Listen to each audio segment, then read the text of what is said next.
Nasabat ang mahigit 600,000 pesos na halaga ng marijuana mula sa isang individual nito lamang ika-5 ng Agosto taong kasalukuyan sa Purok 2, Barangay Tugbuk Proper, Tugbuk District, Davao City. Kinilala ni Police Major Vincent Ignacio B. Fuliante, Acting Station Commander ng Tugbuk Police Station ang suspect na si alias Dominic, 18 anyos at residente ng Purok 1B, Barangay Lamanan, Kalinan, Davao City. Ang suspect ay naresto sa isinagawang buy-bust operation ng Tugbuk Police Station kung saan ay narecover mula sa nasabing suspect ang mahigit 4 na kilo ng marijuana.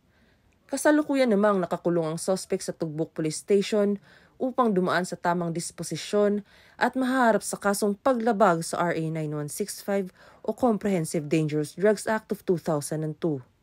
Samantala, ang Police Regional Office 11 sa pamumuno ni Regional Director Police Brigadier General Nicolas de Torre III ay patuloy na pinapaigting ang laban kontra kriminalidad alinsunod sa kampanya ng Bagong Pilipinas na panatili ng kapayapaan at kaayusan tungo sa pagsulong ng bansa.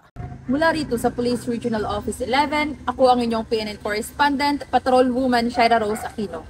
Alagad ng batas, tagataguyod ng Balitang Pulis.